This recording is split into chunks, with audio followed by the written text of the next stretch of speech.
Hey, Craig, welcome to the program. Hello. My favorite word.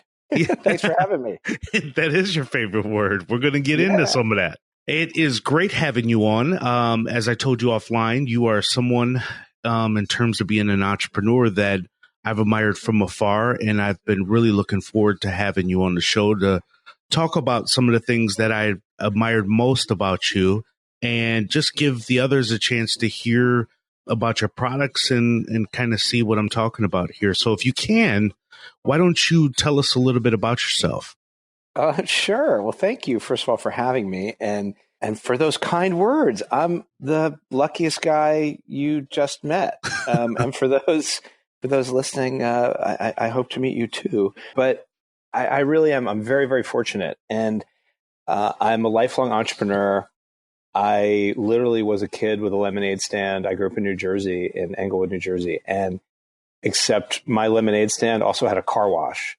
Because, why would you just limit yourself to a lemonade stand when you could also tack on a car wash? Right. I mean, come on. If you're washing someone's car, you had a captive audience. You could sell them a lot of lemonade. So I've always been like that. I don't know why. I don't know if it's a good thing or a bad thing. I try to, keep all judgment as much as possible out of my life. But it just was the way it was for me. And I'm very fortunate. My parents, it's not that they encouraged it or discouraged it. They just kind of let me run with it a little bit. So yeah, grew up in New Jersey, literally always had businesses all through high school and then into college. And I had a student trucking business in college where I would take kids' stuff back and forth to school to various parts of the Northeast and sell them or resell them bulk airline tickets.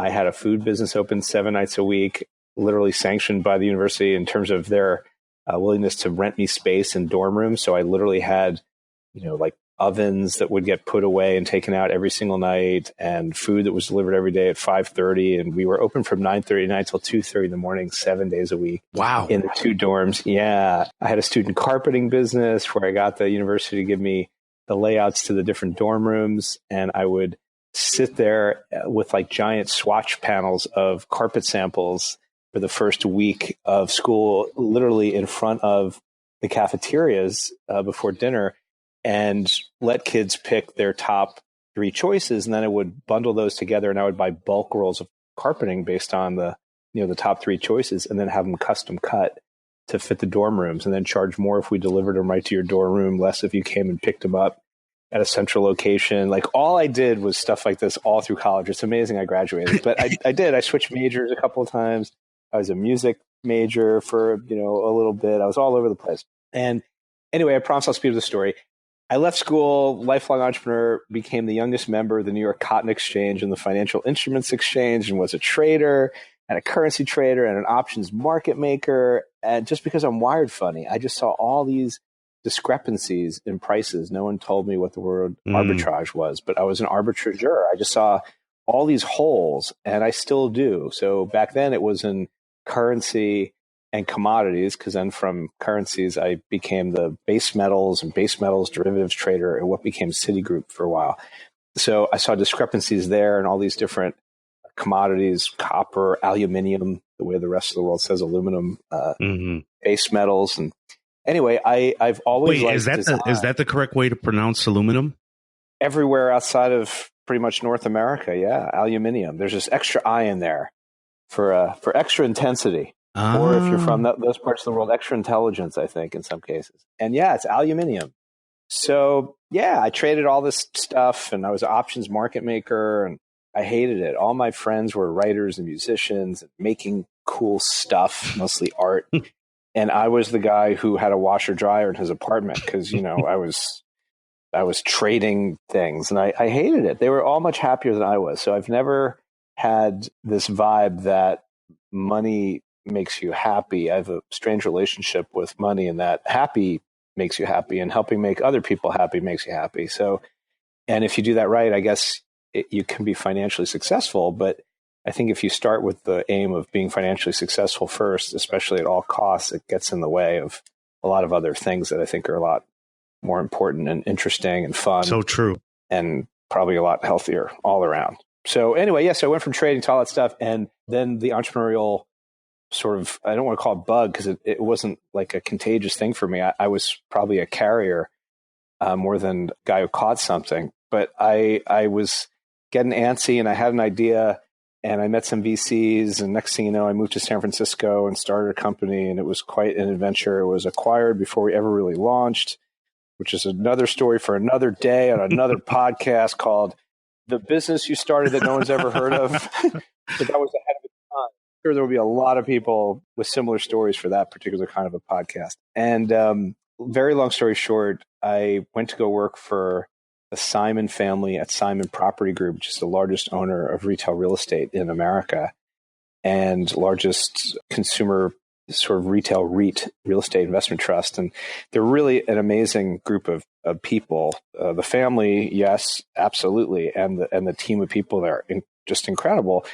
And I became their in-house venture sort of private equity, non-core real estate strategy person, which basically meant that part of my job was to try to get creative and find ways to help monetize the 4 or 5 or 6 billion visits they had per year to their properties. And really just because the world is interesting and amazing, and I try to avail myself to not just opportunity, to meeting people, because that's what opportunity is, meeting people. My old CFO, this company I'd started, said, I met this young guy. He likes all the same stuff you do, brand, design, culture, packaging, because I really love packaging. And he said, you guys just need to meet. And of course I said, okay, no agenda. It's not about having an agenda all the time. It's about saying yes to things more often than not. So of course I was like, sure, great. And we met for drinks and dinner, and his name's Eric Ryan, and he's the founder of Method, or co-founder of Method, and co-founder of Ollie Cleaning supplies. And he does all sorts of Method, yes, household cleaning supplies, and Ollie, which is vitamins, minerals, and supplements brand. And he and another fellow named Adam Lowry, who's the founder or co-founder of Ripple now, they started Method together. So I met them really, really early when they were literally mixing products in their in their sink and in their bathroom in San Francisco, where I was living at the time. Anyway, they're both just incredible people. And my good fortune was meeting them really early when Method was kind of a twinkle in their eye. And basically, I believe that they had this really amazing idea, which is that household cleaning products were really kind of awful for a whole host of reasons, from the brand names to the chemicals that were in use to the brand positionings that were all, around better living through chemistry and just kind of stuff that didn't really resonate, at least for me, for sure. And for what I thought, and certainly what Eric and Adam thought were more enlightened kind of, I hate to use the word consumer because it makes me cringe, but just like an enlightened person, let's go with that. A human being who's a little bit more aware of what's going on in the world at large and their world in particular. Does consumer seem detached to you? Is that why you cringe? Yeah, I hate that word. I'm really maniacally focused on people. Got it. We're people. We just happen to consume things. Yeah. But we're people first. And I think when people start to analyze and go, well, the consumer for this product is this and this and this, they just become a data blip and not necessarily. Yeah. That's good. And no two humans are the same. No. I mean, we're just not. We're alike in many ways, but we're all, I don't want to go down the millennial snowflake path, but you know what? We are all individuals and we bring different things to the party. And I think it's about understanding the deeper drives that different types of people have, not just saying, oh, there's a psychographic. That's better than saying a demographic. So we'll go with that. It's even more evolved than that. We might have to make up a fun new term for what that is. I'm not sure what that is yet. A metagraphic. Maybe that's it. You heard it here first. We're making it up. But anyway, so Method became Method. I don't mean to jump too No, you're right on here, but yeah, Method became Method, which is great. And frankly, there were a lot of people in venture capital and private equity and even in retail that didn't quite get it. There were a few that did, obviously. And there were certainly a whole lot of people that appreciated what Method was all about. I can't tell you walking through the aisles of Target, though. You did, to your point earlier, where it was much more, when you looked at Clorox and other cleaning products, it had a much more drab feel to it in that aisle. And then when you went into Method, they had these colorful labels or have these colorful labels. You're absolutely right. I remember looking at it at the time when I first started noticing Method and was like, this is really different. And one of the first things, is this? Do you drink? Yeah, one of the first things, it's going to seem so obvious, now, but Method was really, I think, one of the first in that particular category to use maybe what we'll gingerly call photorealism. Like they actually had pictures of human beings on the labels, and the pictures were of like people they knew or of them. Like I remember there was a bathroom cleaner when they first launched, and literally the photo on the label was Adam, one of the founders, holding a big white sink. He was wearing like a white button-down Oxford shirt, and he's a very tall guy, and he was holding the sink, like sort of embracing it, like he was, I don't want to say he was hugging it, but he kind of was hugging it and facing outwards. You could see that there was this dude who was headless in the shot just holding this sink. And that was the label of the product. And there was another one that they did, I think, with a friend of theirs at the friend's house of a woman opening up French doors, walking out into a beautiful garden with lilac bushes. And it was like, these are real people on these real products in real settings. And yes, they were pretty shots, but they weren't overly, staged. And it was very, it truly was human in a category that didn't have anything like that. It had swishes and swirls and starbursts, around these brand names that were created, in like the 50s. So it was visually so different. And then they went and explored really dramatic packaging designs and flavor profiles, fragrance profiles like cucumber. Like you have to think back, 17, 18 years ago. That was very, very new at the time. And to dramatically, take a point of view about that category overall, the way the guys at Method did was really amazing. And a lot of people said to me, "You're crazy. You're going to invest in this thing?" Like nobody cares about cleaning products. Who cares? It's really great that that's clever design, and all that stuff seems to make sense when you guys all talk about it so eloquently and passionately, but no one really cares. And I just remember thinking, people care about everything. There's nothing people don't care about. And they vote with their wallets, yes, and they taste with their eyes, absolutely. We are all built the same way when it comes to that stuff. But people care about doorknobs, and people care about chairs. And, all chairs basically do the same thing, right? They let you sit. But you chose the one you have in your living room versus another one for a whole host of reasons. Not just price, because I'm sure there were 50 other chairs that cost the same as the one you have in your living room or the one at your desk. Like there's a whole bunch of other things going on. And who would have thought at the time that cleaning products could have been sort of a lightning rod for this type of discovery or way of thinking about design and brand and culture and the environment. But there it was.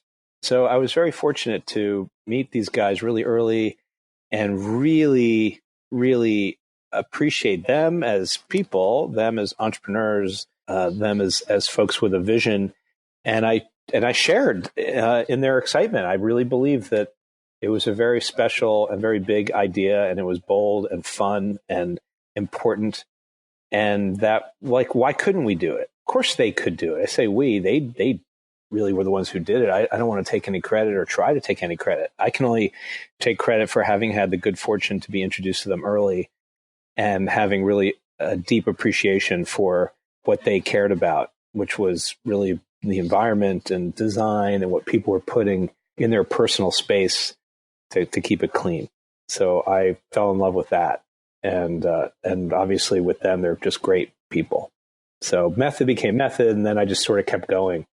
And I co-founded a company called EOS, which made a lip balm. I sat with a sculptor and two great designers at a conference room table at my office, and we made this little round, spherical shaped lip balm, which we called the Smooth Sphere.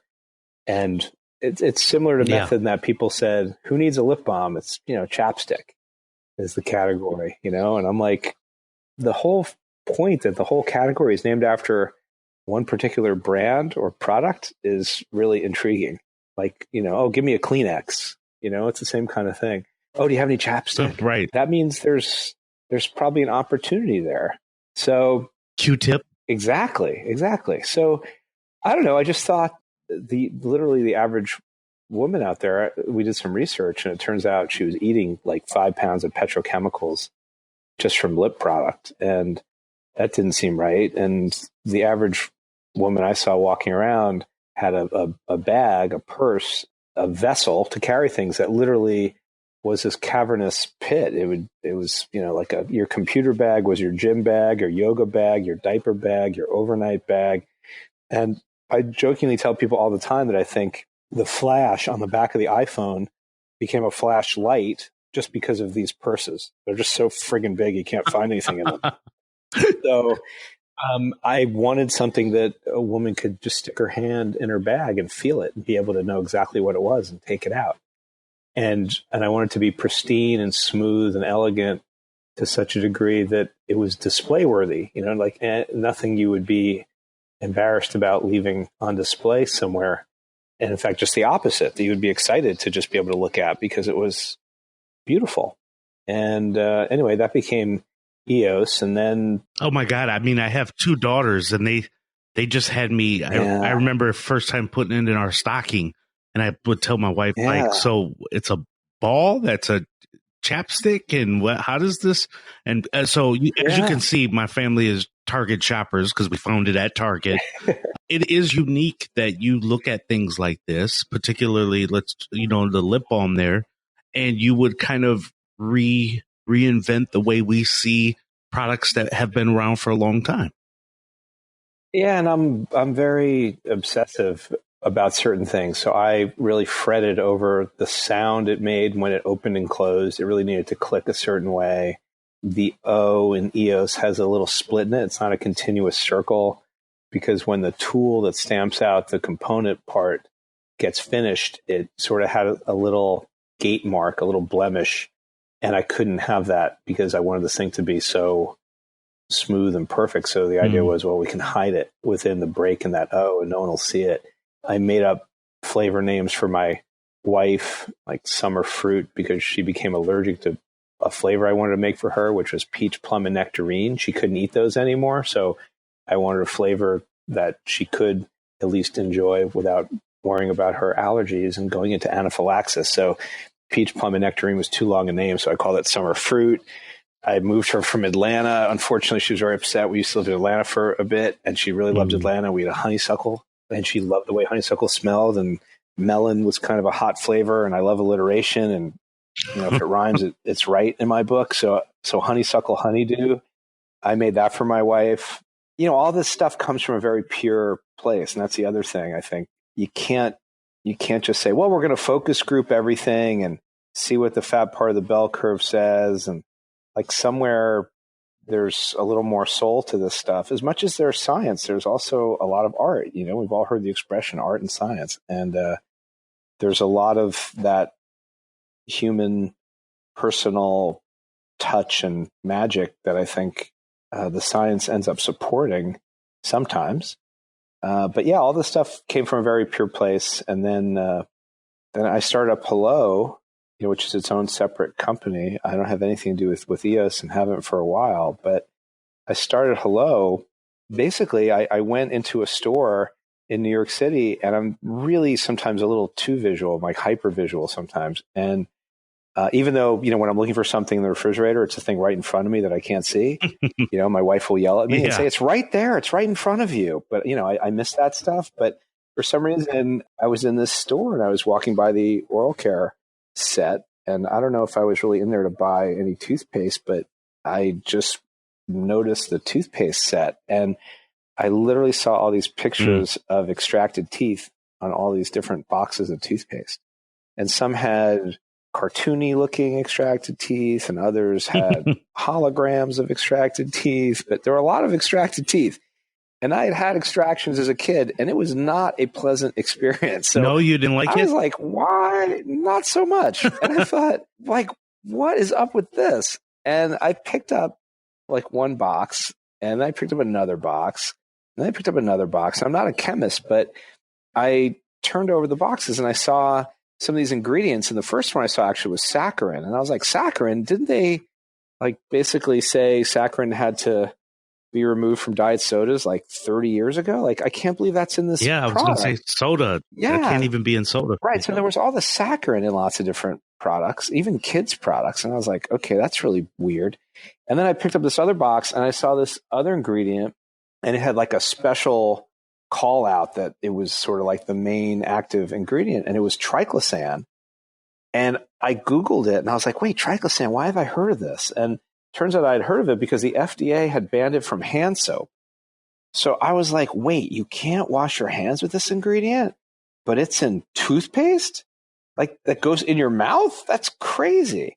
So I just started, I'm just a curious kind of person. So I think extracted teeth, these ingredients that are kind of like nothing you really want to put inside your body.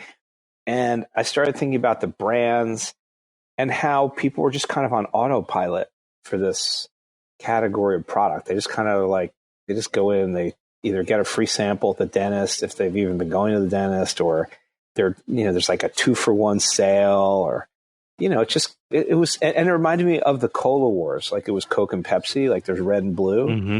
And it was the same thing. There was like red and blue. There was, Crest and Colgate. One had Max, the other would have Ultra, one would have Total, the other would have Complete. It was just the same kind of stuff. And I thought, I thought a lot about Method, and I thought a lot about EOS, because obviously those two are brands that I have some intimacy with, and without trying to overstate anything. And I thought, this category is really wacky, and the messaging is really wacky, because everything to me seemed to be about fear and shame. If you weren't whitening your teeth, if you're not whitening, you're frightening. And if you don't use this stuff, it's not going to go well for you at your next dental appointment, because you're going to get drilled, filled, and billed. And, it's all fear tactics and shame, right? Because if your teeth aren't glowing and make a sound like ching whenever you smile with like a sunburst popping out of your mouth, I love to rhyme, right? So you're not going to get paid and you're not going to get laid. You're not going to get the job because the interview is going to go like crap because, you didn't smell like rose petals when you spoke. And, you're not going to get kissed because, the same thing. So everything seemed to be about scaring the crap out of you, and these wild ingredients and these, just claims. And I thought something's up with that. So nothing to me seemed friendly about any of the messaging. It all seemed very warlike. You have to kill germs and fight bacteria, and it's all killing and fighting. And it reminded me a whole lot of Method in cleaning products, where it was the same kind of story. Like, your job as a happy homemaker was to kill, eliminate, and destroy odors, germs, and bacteria all over your house. And it was sort of like, well, that narrative has worked really well. Where else can we sort of ply our wares? Oh, in your mouth. That'll work. We'll say the same thing. So your job, just like in your happy home, is to kill, eliminate, and destroy odors, germs, and bacteria. And I'm like, that's just all screwy. So I tried to think of the friendliest word I could think of, and it was hello. So trademarked the word hello. And fast forward, we're like 6 years in now, 6 and a drop. And hello is now one of, if not the fastest, it's certainly one of the fastest oral care brands in America. We're the largest private, independent oral care brand in America. We have the #1 charcoal product. We're the #2 natural player, as retailers use that word natural to define parts of the category. We're the #2. Tom's of Maine, which is owned by Colgate, is #1. We're #2. But we're bigger than #3 through #8 combined. And we have all these other great data points. We have the best-selling natural toothpaste at Walmart now. We're growing like crazy. We've had inbound interest in the brand from over 80 countries, big retailers from all over the world. And we get love letters from people, and it's incredible. And I started this business. It was me, 3 people, and a dog for the first 2.5 years or so. And then we went to 6 people for a while, and then 8 people, and then 10 people. And now, as of like a week ago or so, we're at 20 people, Wow. which is amazing. That's amazing. And but for a long time we were just a handful of people, and we're still a handful of people. I mean, compared to the industry and category leaders, it's unbelievable how tiny we are. But we're literally jumping this year, 2019, we'll be in over 40,000 doors of distribution in the US. We were at, a little less than half of that last year. So it's pretty dramatic. And we have a bunch of new products getting ready to come out. And it's exciting times. And we get love letters from people. That's the best part. And there's a Skype button on our website. If you go to helloproducts.com, there's a Skype button. And I turned it off now because we're chatting. But it's on. And as long as I'm not, like on a plane or with a big retail partner or one of our manufacturing partners or out in the field with our growers, which I'll share a little bit about that too, I pick up. And people are always like, you pick up? I'm like, yeah, why wouldn't I pick up? We're trying to be the friendliest company in the world. You can't be friendly. You can't be called hello and be selectively friendly. You can't, be unreachable. Like, that's not cool. So yeah, it's fun. Yeah, I noticed the Skype button there, and I kind of wanted to get into that a little bit, but how do you manage your you probably get this question a lot, but please. No, I know where it's going because my wife asked me this question. Well, I'm probably asking the exact same thing your wife asked. Then, how do you manage your How do you do this? How do you do this? Because Skype is probably going off in the middle of the night sometimes, maybe. Well, at night I turn it off. I don't have my computer on at night, so that part's pretty easy. And I ping people back in the morning. I don't sleep a whole lot because I used to be a trader, and I traded out of London, Sydney, Singapore. I used to basically get it's not anything I'm proud of, but I'd get 4 hours a night, maybe 5. So I don't require tons of sleep, though. I'm probably not doing myself any favors, being perpetually sleep deprived. But has that always been the case, or does there's a lot of people that really just don't require sleep, and there's others that just motor on in spite of it. Are you just kind of the? I don't know. I mean, my guess is everyone does really require a fair amount of sleep, and I think it's a very good and healthy thing. Like I said, I'm not proud. I don't view it as a point of pride to say, oh yeah, I don't require that much sleep. I'm sure I do. I'm sure I'm wearing myself down to a nub, but it's really fun. I never feel put upon. I feel very excited and just fired up that people want to talk to us or talk to me. I'm like, you're kidding me. I'm like a kid from New Jersey. I'm just a guy. So if someone wants to go out of their way and send us a note or an email or a Skype, I pick up. I try my best to respond to everybody. And sometimes, some fascinating things happen. My favorite was I got this Skype ping from a fellow from a large pharmacy chain in the Middle East. And he was the head of personal care, HBC, for this big pharmacy chain. And he literally Skyped me from the desert. He was on a camping trip with his son, and he knew the time differences and thought this would be a good time to get me because he had tried me before. But whenever I tried him back, he wasn't there.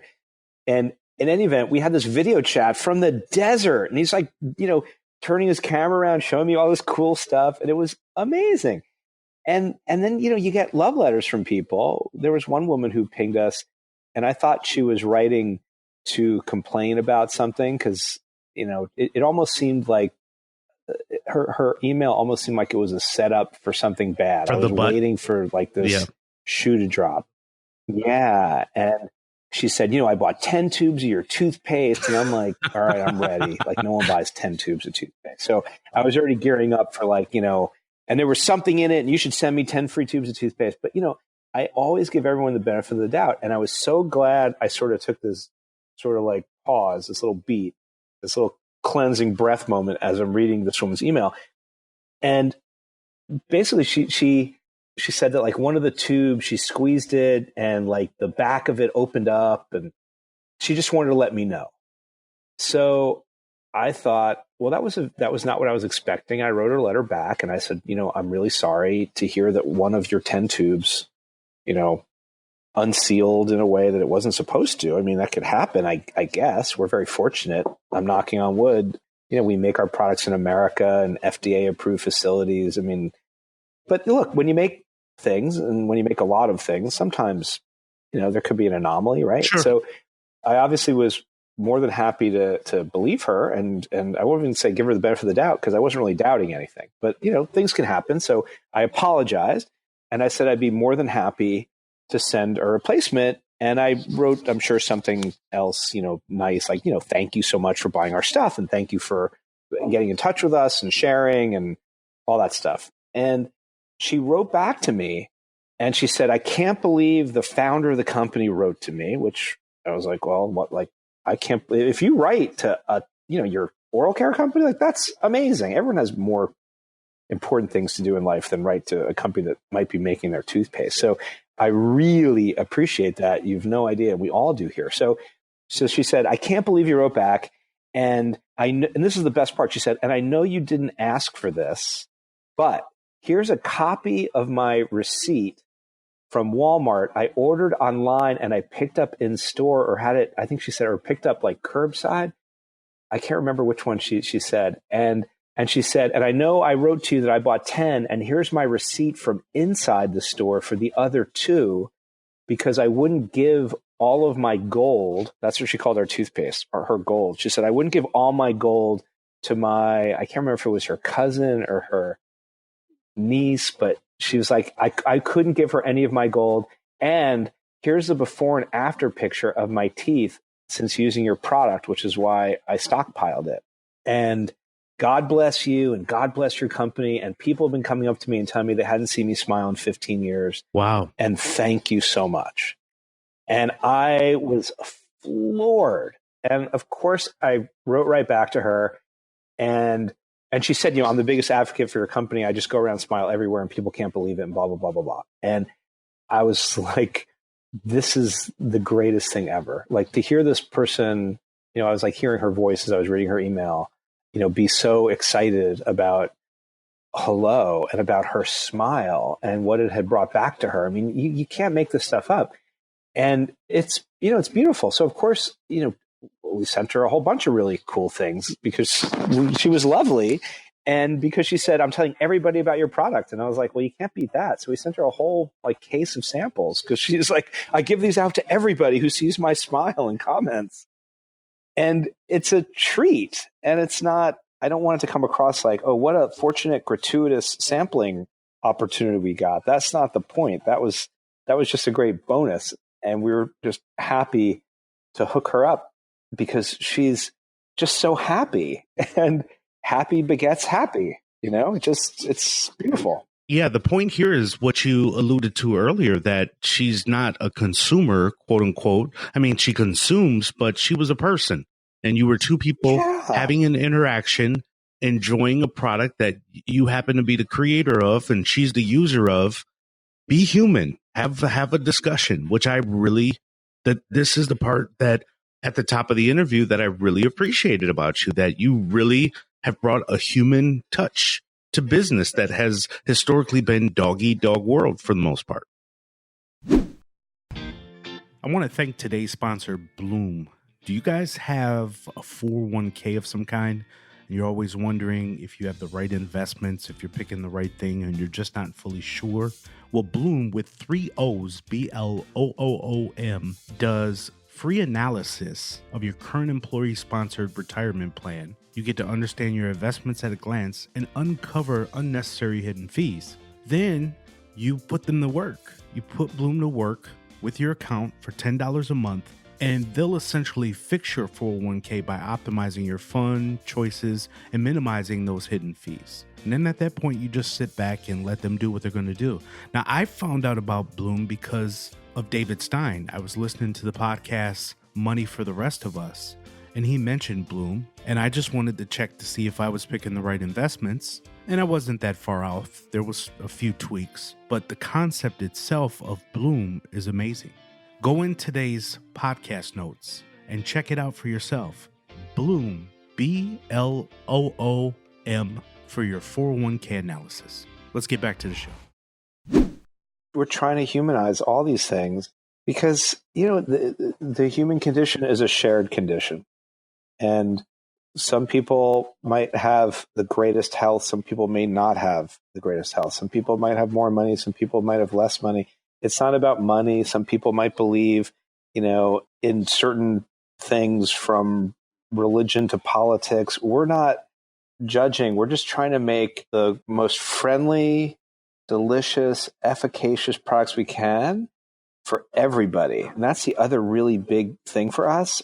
I was very fortunate, and I was asked to come down to Walmart headquarters and give a talk at this sort of brand conference that was going on there. And no one should do this, but basically I ate a tube of our fluoride-free toothpaste. Never eat toothpaste and never eat fluoride. Fluoride is fine for brushing your teeth. It's actually very, very helpful, but we make fluoride and fluoride-free toothpaste. And I was talking about our sourcing and how careful we are and how natural our products are. And I literally opened this tube of fluoride-free toothpaste and I ate it. I just swallowed the tube. And the folks in the audience were asking me all sorts of questions about that and about where we source and how we source and all these, really great questions. And they asked, well, you're here at Walmart. Are you in, the natural channel with your products? And I think the natural channel of retail is terrific. But I told them that for me personally, my proudest moment was when we launched Hello in all doors of Walmart, because the dream was to make a product for the 100%, not for the 1%. And I pointed out that I didn't say for the 99%, I said for the 100%. And that's the big idea. The big idea isn't, oh yeah, we got this cute name and hello, that's so clever, right? Ooh, friendly, I get it. And in a category that's extracted teeth, oh yeah, that's neat. You guys have pretty design. That's all good. That's fabulous. But the bigger idea is this stuff goes in our bodies and our kids' bodies. And whole body health and oral health are inextricably linked. And we wanted to make a better product that was super efficacious, but and super delicious, because anything that goes in your mouth should just taste awesome. And of course, it should be as natural as possible, right? It sort of goes without saying, I think. But in this category, it's remarkable. It's worth talking about. And the exciting part for us was to make it so that everybody could afford it. So that's part of the magic. That's really friendly. You can't say you're friendly and it's we're only friendly for the 1%. That's not cool. So it's been a really interesting, for lack of sounding like a cliche, journey, because it's we're still just getting going and we have a lot more to unleash, and we're excited to do it. And it's a thrill. It's a combination really of an honor for sure and a privilege for sure to be able to work hard at something you love and to take, we're trying to take responsibility too. We're not just trying to talk, we're trying to really live this stuff. And it's not just about, well, we're going to hire a cool agency and they're going to come up with cool ads for us. And we do have some really cool partners that help us with all sorts of things. It's but even when we pick those people, we have to have shared values and ideals. That's the big idea is ideals. Yeah. And value prop is values. And those values help us come up with products that provide value and come up with ideals that, that are a bigger idea. And that's why it's so much fun. Yeah, I think it's genius that you call the product Hello, because first of all, it's very engaging as a product can be.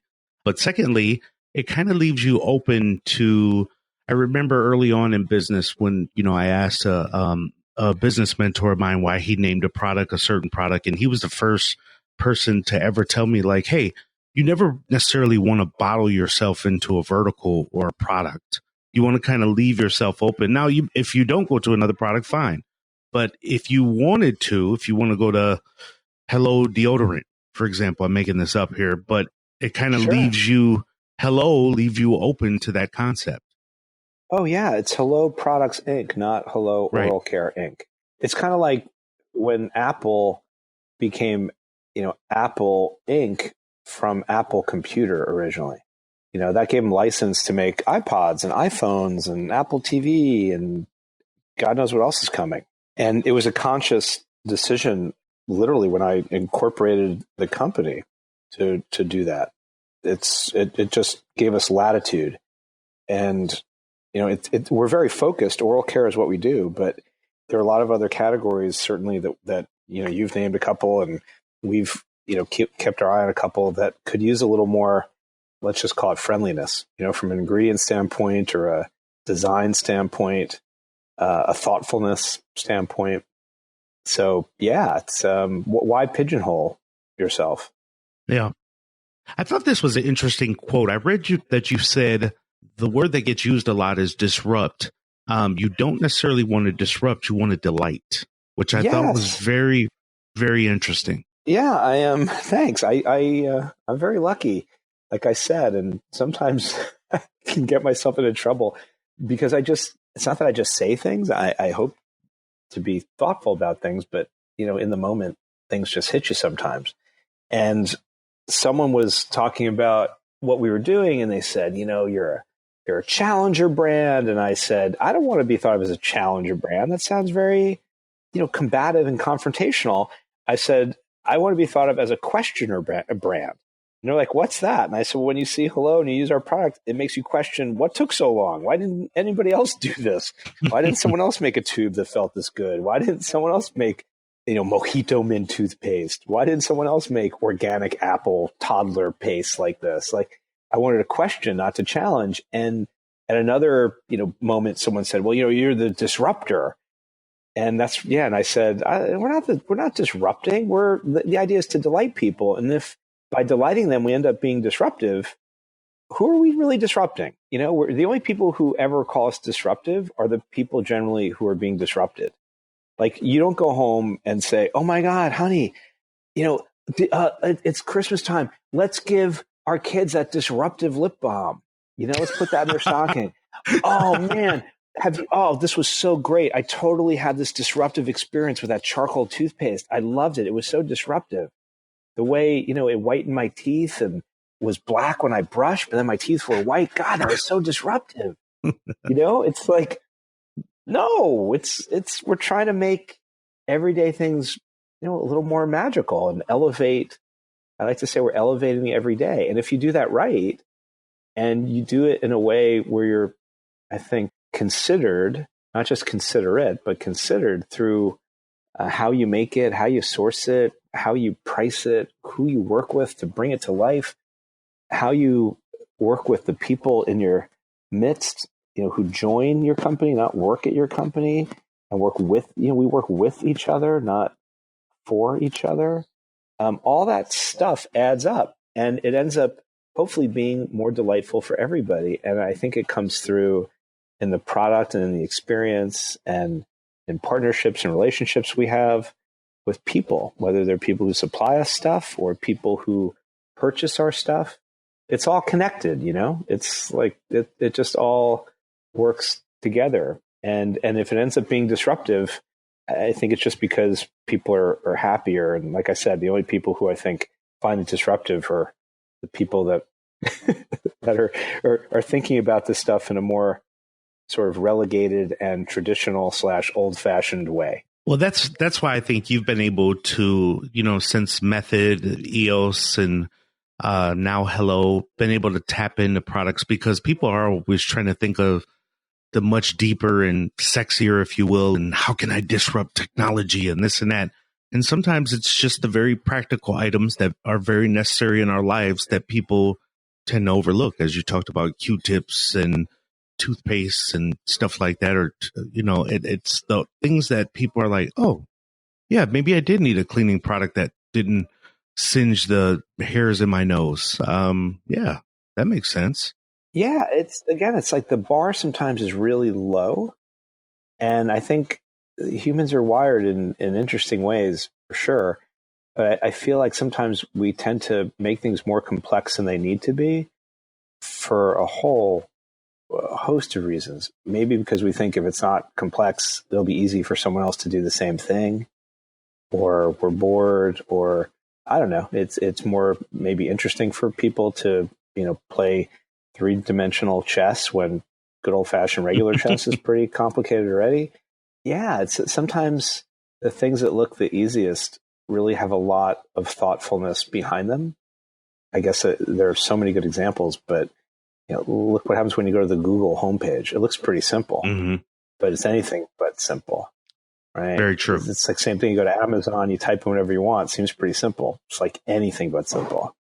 There's a lot of complexity. It's really hard to sort of make simple look simple. Right. And look effortless. A lot of effort goes into this kind of stuff. A lot of thinking and time and trial and error.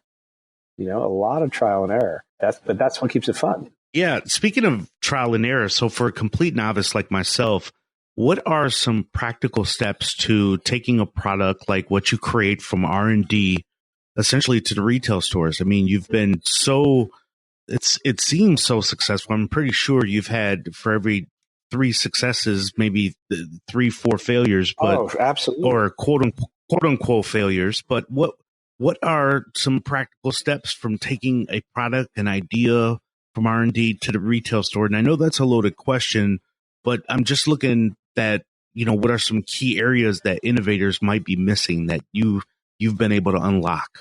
That's a great question. I've been I know I start off by saying how lucky I am, and it's really true. I've been very fortunate to have had some really wonderful experiences with brands and what we'll call transformational brands, brands that had an emotional sort of like lightning rod point to them, or set of points that got people excited. So having now had a few of these, I've been very lucky because, it used to be that if you went to go see a retailer or something really new, there was a lot of risk in that the retailer wouldn't take something new because, well, what is it? How's it going to work?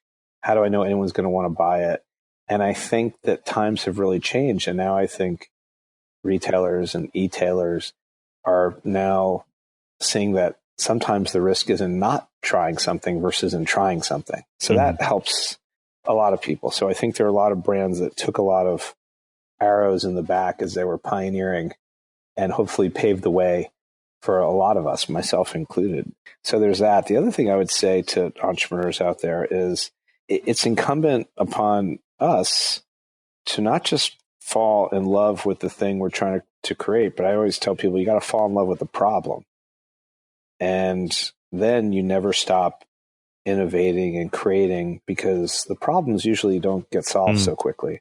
You can come up with a great item and say, oh, here's this great idea I have, or here's this great brand name I came up with, and I want to build a product around that. Like I've heard from a lot of entrepreneurs that get excited about the idea of a brand, and it's usually just a word. It's not a brand, it's a word. And I'm like, something becomes a brand when it's a word that then a tangible thing has an offering to it, or an experience that someone can fall in love with.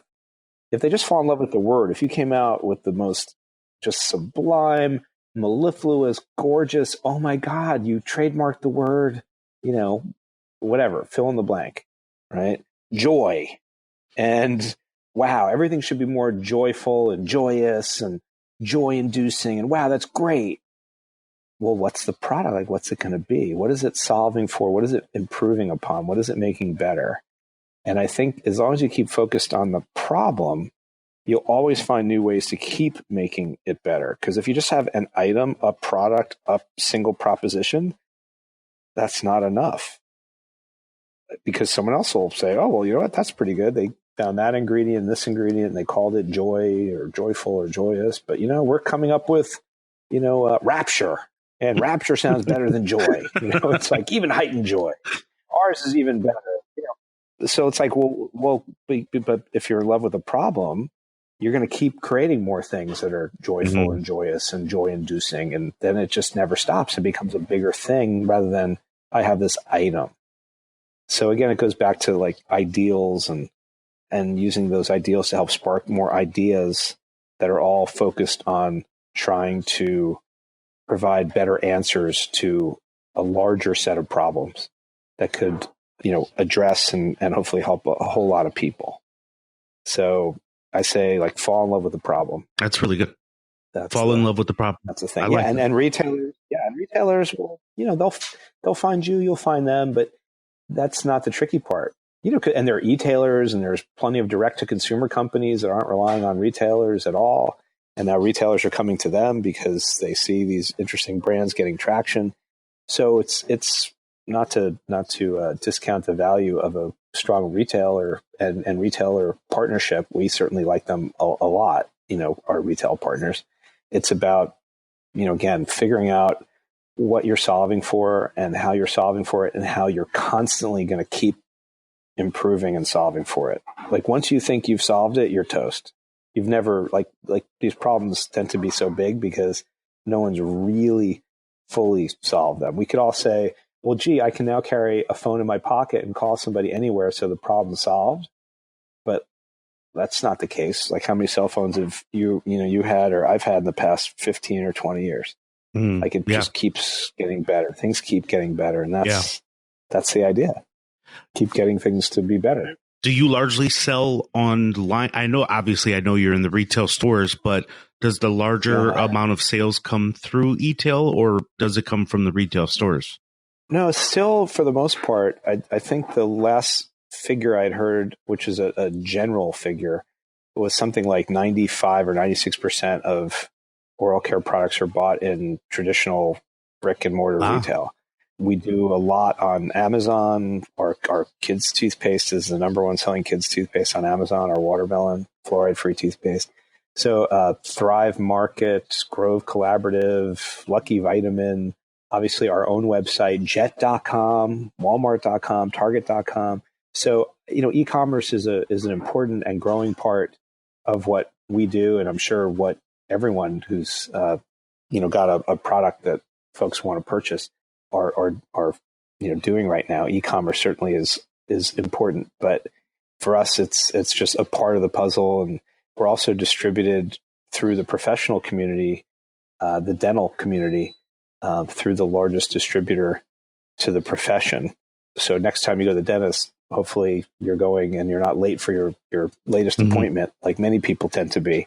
Hopefully you're going with regularity to the dentist because, like I said, whole body health and oral health are very, very much inextricably linked. But next time you go to the dentist, there's a good chance you might be getting hello from your dentist as well, which is really great. Wow. Yeah. So we're very excited. Yeah, I'm a hypochondriac, so I absolutely go to the dentist. I know the fears that are out there for people in the dentist, but I'm the total opposite. If I have one thing that appears to be off, I make my way. So always better to be safe.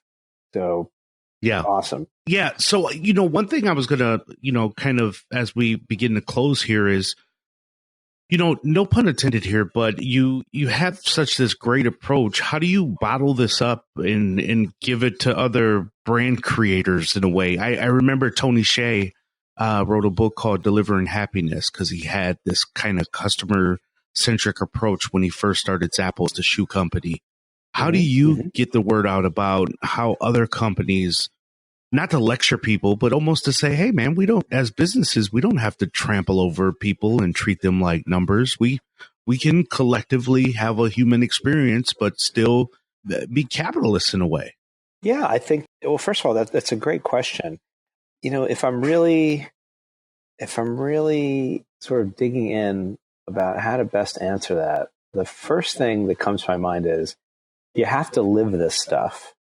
Because I think people have a BS meter and they can tell. Yeah, totally. If you're just like, oh, I'm on stage now, I'm on a podcast now, I'm just going to say, this and smile a lot. Like people can tell what's really motivating the people at the company. And if you were to talk to anybody of the team that's here, we're an entity, a brand, a mission, a set of values that you join, not just a place you come to work. Because anyone could get a job, right? We're all hopefully healthy and employable and adaptable. That's not the idea. It's like, how can we do our best work, create the best outcomes for the largest number of people? And I think because we're all built that way here, the level of passion we have is palpable. And I think we're all carriers of this sort of friendly contagion, and we're going out there talking about hello, yes, absolutely. As toothpaste, sure, but as a company with ideals. And the more we live those things and go out and talk with people, whether it's right here, right now on a podcast, or someone Skypes with me, or I'm looking, our fabulous head of sales is here in the room waving to her, and she's waving back. Hi, Kim. We're all out there like living this stuff, and it communicates in ways that it really goes beyond marketing and advertising and what'd you call the company? Like it all adds up, but it all kind of delivers. And there's no silver bullet. There's no quick, like, oh, we're just going to tweet this one thing and the world's going to take notice and go crazy. It takes time. And the more we're out there in the world talking and meeting with other companies and partners, the more folks get to learn about what we hopefully not just care about, but are trying to bring back into the world. It's like be the difference you want to see in the world kind of thing. Mm-hmm. And Mm-hmm. I hope that because we live in this connected world, certainly through things like technology, that certainly helps, but through these emotional connections, some of them heightened through technology, we can share these ideals and it just starts to go. And I feel like there's been a terrific momentum over the past year and a half for us, where people are starting to understand what we stand for and what we're about, what we're trying to do, and they're joining, not just purchasing. That's amazing. And that's really important. So we're not about, transactional behaviors. We're about hopefully transformational, really fun behaviors and making things better and more beautiful and interesting. And the more we keep doing that, like I was saying, when we were chatting earlier, that I have this really simple math equation, which is you put positive out, positive comes back. You put negative out, generally negative comes back. We're trying to put out as much positive as we can. And we do chat with other companies. There's so many wonderful entrepreneur-led companies, and I'll qualify entrepreneur not just as someone at a startup. Like there are plenty of amazing startup brands out there, and there's so many, and they're so awesome, whether it's go down the list, right? And just, pick a category. You could say shaving. Oh, it's Dollar Shave Club. It's Harry's. It's Billy. It's now Flamingo, which is part of Harry's. There's probably a whole bunch of Bevel. Like there's a whole bunch of these amazing brands. I didn't mean to pick on shaving, but just as an example, if we were talking about mattress companies, there's Casper and there's Lisa and there's, Softa and Tufted Needle and Purple and there's Allbirds and shoes. There's M. Jemmy and shoes. Like you can go down a whole list of these startups. In food, don't even get me started. There's just so many, and they're wonderful. And these are impassioned people, and many of us know each other, and if not, we sort of sometimes go out of our way to get to know each other. And if you're listening and we haven't met, no matter what you do, give me a shout. But we're all entrepreneurs, and inside of big companies, I am very fortunate, and sometimes I get to go spend time with some really large companies, and I talk to them the same way you and I are talking. And I say, you know what, you're entrepreneurs too. And the dirty little secret is that most small companies wish they were a big company. And many big companies wish that they could act like a small company. And that if you have an idea and you bring it to life, then you're an entrepreneur. You could be inside of the biggest company or one of the biggest companies in the world and still be an entrepreneur. If you have a vision and you have an idea and you make that real, then you're an entrepreneur. It doesn't mean you're the little guy toppling the big guy. And it doesn't mean you're an intrapreneur. It doesn't always need another label. If you have an idea and you can make it real and it betters somebody else, whether that somebody else is, an end user or your company because, you generate more revenue or whatever it might be, then you're an entrepreneur. And guess what? You're doing good things in the world. Yeah, I completely agree. How people put this definition on entrepreneur, and I'm with you. If you're in a company and you are shaping and changing new ways of how people maybe see old things or new things, however that is, you're an entrepreneur in spirit for sure. Speaking of, one of the things, because you touched on this briefly about your math equation, putting good things out, and getting good things back, and then vice versa, of course. And then we talked earlier about being on Skype. One of the things that, as you were talking about being on Skype and, sleep and stuff, it may, hopefully I don't delve too much with you here, but as we wrap up, but just entrepreneurs seem to be more transparent than ever about depression, anxiety, mental illness. How do you manage your mental health, if you don't mind sharing? Because you seem it's a great question. You seem so naturally happy to me. I want to know what that secret is. Do you go out for walks at lunch? Do you do yoga? What are some things you do to let that out? It's a great question. I tell people, so I haven't been asked that exact question. I haven't, but I've been asked before, like, God, you're so happy. Like, what is it about you? And generally, I have a lot to be very grateful for. And maybe my happiness comes from a place of general gratitude, as cheesy as that may sound. But I'm really grateful for a whole lot of things. And I'll tell you, my wife is a clinical psychologist, and I tell people all the time, I'm her whole practice. I had to bring it in-house. She is full-time on a PhD in clinical psych. So I have constant round-the-clock help in terms of my own personal mental health. Yeah. But she would say, because people have asked her, they're like, how the hell does your husband act this way all the time? Is this an act? And she goes, no. And she said this to me too. I couldn't believe it. I thought this was maybe a bad thing.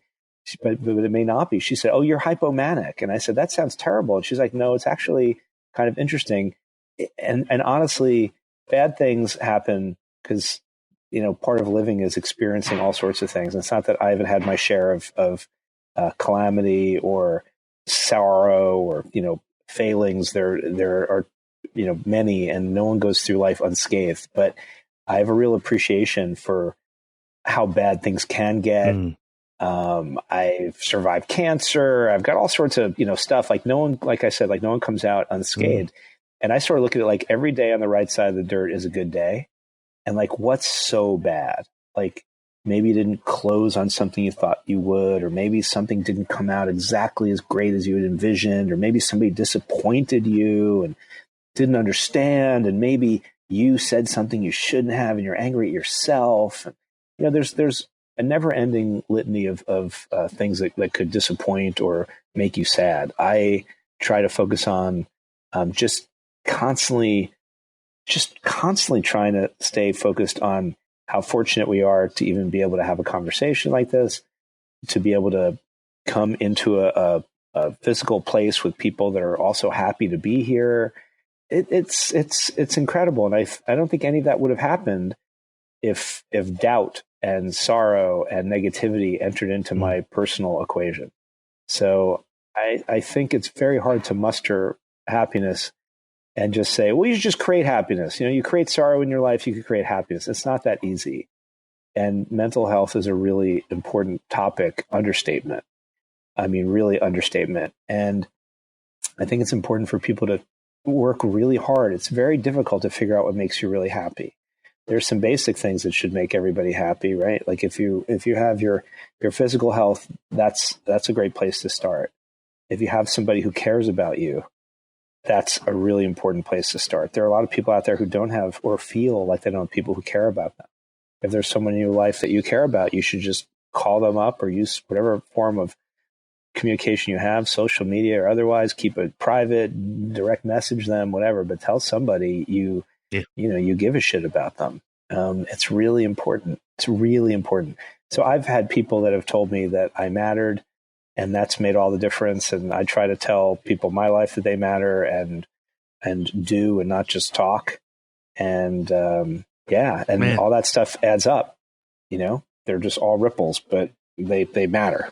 Craig, that's superhero material to me. I mean, just kind of your outlook on life in spite of some of the challenges. I mean, man, I can't say enough about it. So listen, what can we look for from Craig and Hello in the future? And feel free how people can reach out to you. Obviously, we know Skype is an option, but people want to. Yeah, Skype is an option. Yeah, I give my cell phone out. People are like, you give your cell phone out? I'm like, yeah, why wouldn't I? It's like, I mean, why wouldn't I? I find that people are generally very, I love people. Respectful. Yeah, and I love people, right? And hopefully people are mindful and respectful of other people, time and things like that. And I've only had really good experiences. So yeah, so Skype me from the website. My cell phone is 917-392-1000. Someone asked me, they're like, how'd you get such a good number with 1,000? And I'll tell you, I went into the store and I just said, this other number I have, and I jokingly tried to spell words with the number that I had. And it was like, I was having a really fun time with it and spelling some really scary things. And I said, do you have any chance you get a better number? And the guy I made him laugh. And he's like, let's see what we got. And he's like, oh, how about this one? And it was this number that I've had for a long time now. So 917-392-1000. And, you can email me right from the website. It's all there. And LinkedIn is phenomenal. And I'll tell you what, I think we have on our website, there's a place probably for a code. If you order hello from our website and you put in hello Craig, I think there's a discount code. I think. I'm pretty sure. So check that out too if you want to try some product. I'm going to order today. Yeah, the product's really great. So I'll let you guys know. I'll put it on the podcast awesome. page. Yeah, the products are, they're amazing. Like I said, people love them, and we go to great lengths to make them incredible. I didn't really get to talk about this, but a couple of months back, we were in Oregon with our mint growers, and they're two young women, and I met them because we wanted to go spend time with our growers. And what was fascinating was they owned the farm, and their mom had literally just passed away. And this is a fourth generation farming family. I mean, just incredible young women. And to go spend time with the folks who are really growing the ingredients that are going into our products is the most amazing thing ever. There's a video on our website of us kind of, traipsing around the fields and speaking with them, Gabby and Dina in particular. And people can go see that. We really, again, we spend a lot of time with how we source and where the ingredients in our products come from. And again, the really cool part for us is not just in finding these really amazing people that can help make incredible products, but in making these products affordable for everybody. So that's the big kind of aha moment. So yeah, come on our website, say hello, give me a Skype, give me a call, check in. Hopefully you like our products. I hope everybody tries them because everybody has a mouth and everybody deserves, to put really great stuff in there and in their kids' mouths in particular. So yeah, I hope people like our stuff and stay connected. And we have a lot more stuff to come. So all I can really say is watch this space. We have a lot of super cool launches coming up later this year that I think people are going to be really, really, really excited about, products and then some. Wow. So watch this space. We're watching. I'm ordering as we speak, actually. So Craig, thank you so much for your time. You've been extremely gracious, and I just wish you all the best and look forward to meeting in person at some point. Same. And thank you so much for having me. Thanks a lot.